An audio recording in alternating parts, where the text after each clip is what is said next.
Who was the oppression Pharaoh before the Exodus?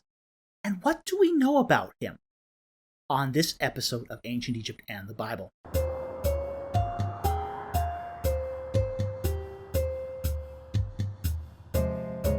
Perhaps the first thing we need to understand about the oppression Pharaoh is that there is no one in the Bible actually named the oppression Pharaoh. He's just called Pharaoh. And it's actually an interpretation of Exodus 1, 8 through 22. Now here's what the text says from Exodus 1, 8 to 22. Now a new king arose over Egypt, who did not know Joseph. And he said to his people, "Behold, the people of the sons of Israel are more and mightier than we. Come, let us deal wisely with them, lest they multiply, and in the event of war, they also join themselves to those who hate us, and fight against us, and depart from the land." So they appointed taskmasters over them to afflict them with hard labor. And they built for Pharaoh storage cities, Pithom and Ramses. But the more they afflicted them, the more they multiplied, and the more they spread out, so that they were in dread of the sons of Israel. And the Egyptians compelled the sons of Israel to rigorous labor. And they made their lives bitter with hard labor in mortar and bricks, and at all kinds of labor in the field, all their labors which they rigorously imposed upon them. Then the king of Egypt spoke to the Hebrew midwives. One of them was named Shiphrah, and the other named Puah. And he said, "When you are helping the Hebrew women to give birth, and see them upon the birth stool, if it is a son, then you shall put him to death. But if it is a daughter, then she shall live." But the midwives feared God, and did not do as the king of Egypt had commanded them, but let the boys live. So the king of Egypt called for the midwives and said to them, "Why have you done this thing and let the boys live?" And the midwives said to Pharaoh, "Because the Hebrew women are not as the Egyptian women, for they are vigorous, and they give birth before the midwife can get to them." So God was good to the midwives, and the people multiplied and became very mighty. And it came about because the midwives feared God, that he established households for them. Then Pharaoh commanded all his people, saying, "Every son who is born to you are cast into the Nile, and every daughter you are to keep alive."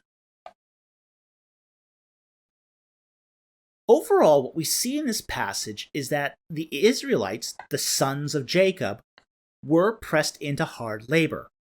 Now, from Egyptian records, we know when Avaris fell and many of the people in the city of Avaris were enslaved. And that happens during the reign of Ahmose I, the last king of Dynasty 17, first king of Dynasty 18.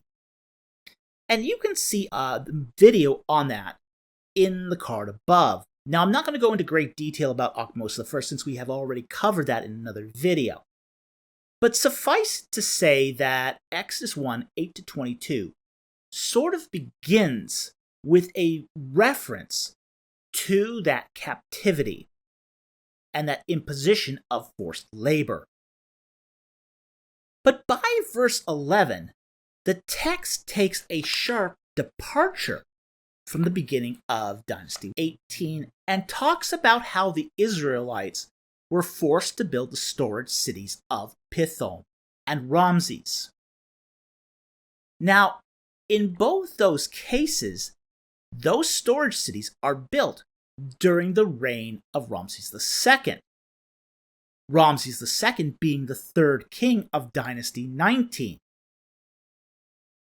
One of the interesting things about this is that Hebrew texts will often not tell a story in sequential order. This is just normal for Hebrew writers. What a Hebrew writer will often discard temporal considerations in favor of the overall narrative. So that's sort of what we're seeing here, is that the Hebrew writer is sort of jumping around to set the stage for the Exodus narrative.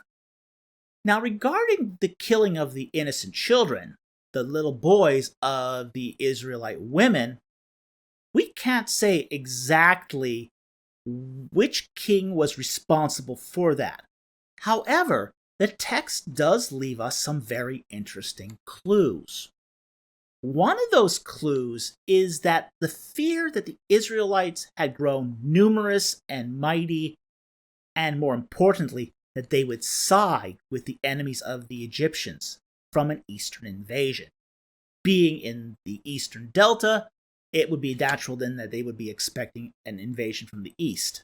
Now, during dynasties 18 and 19, Egypt didn't have many enemies that could pose a threat in the east.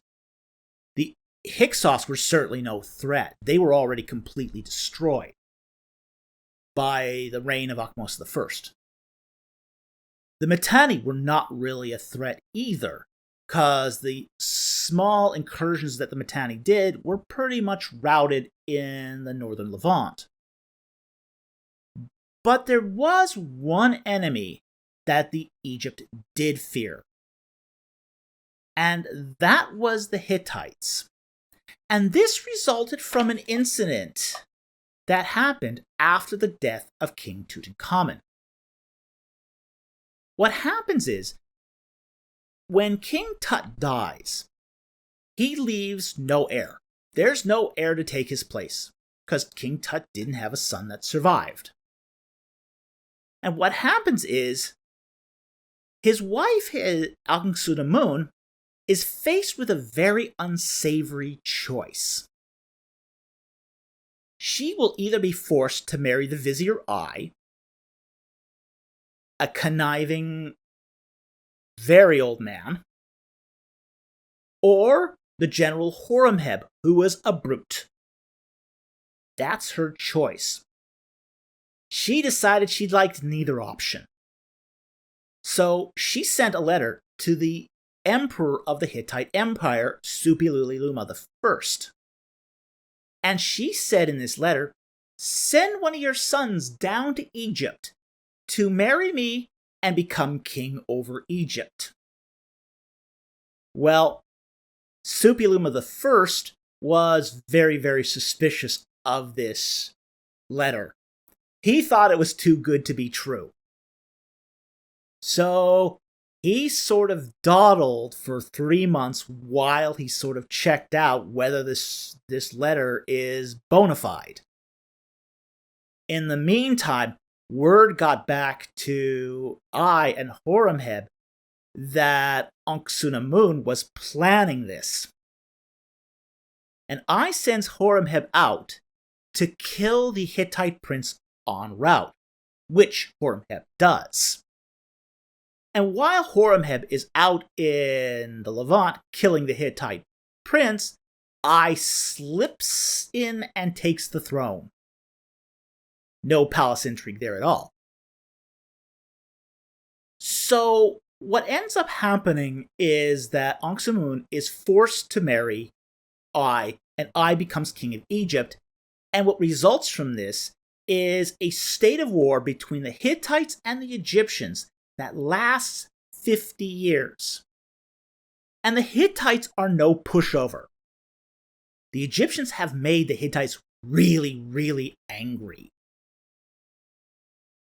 So there arises out of this a state of war between Egypt and the Hittite Empire that causes numerous casualties on both sides and potentially threatens Egypt with invasion.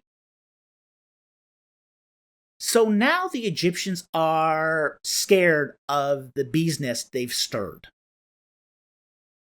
And they're afraid that if the Hittites should invade from the east, that they would come to Avaris and find a large population there that's ready to welcome them with open arms. Now, the Egyptian thinking is that the Hittites are Semites. They're really not. But to the Egyptians, they are. They're Asiatics. So for the Egyptians, they think the Hittites are Asiatics, the Amorites at Avaris are Asiatics, that they will find a platform, a launching area from which the Hittite Empire could potentially invade the entire country. So the Egyptians' fears here are not completely unfounded. However, what they do in response is to kill the Israelite children. Now, given that background information, it's then probable that the king that was responsible for killing the innocents was either King I or Horemheb.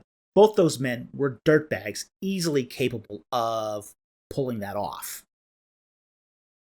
So it's very, very likely that it was one of those two men.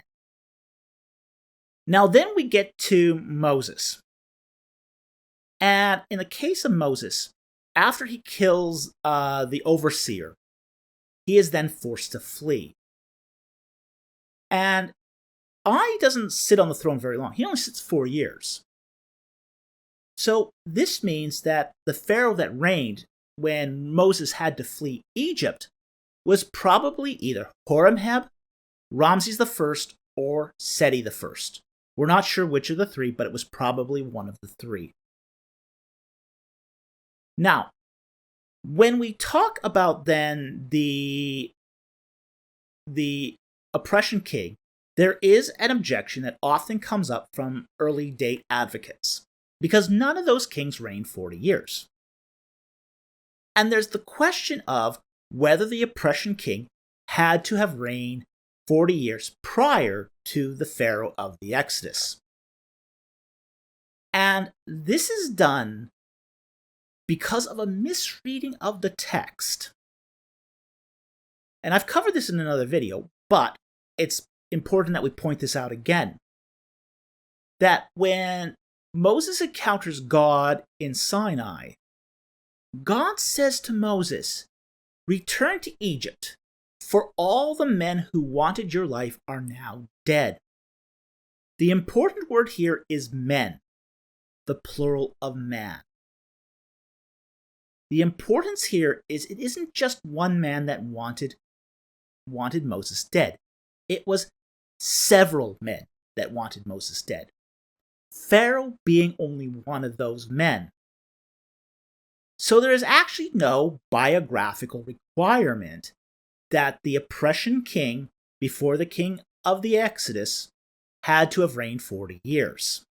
So it appears that what we call the oppression king isn't just one person, but several kings across Dynasty 18 and 19. And it is a literary amalgamation that is designed to set up the context for what comes later in the book, which is the Exodus narrative itself. This is not uncommon in Hebrew literature, but it is something worth noting as we look at who was the oppression king before the Pharaoh of the Exodus. Thank you very much for watching. I hope you enjoyed this video and learned something, and I'll see you next time on Ancient Egypt and the Bible.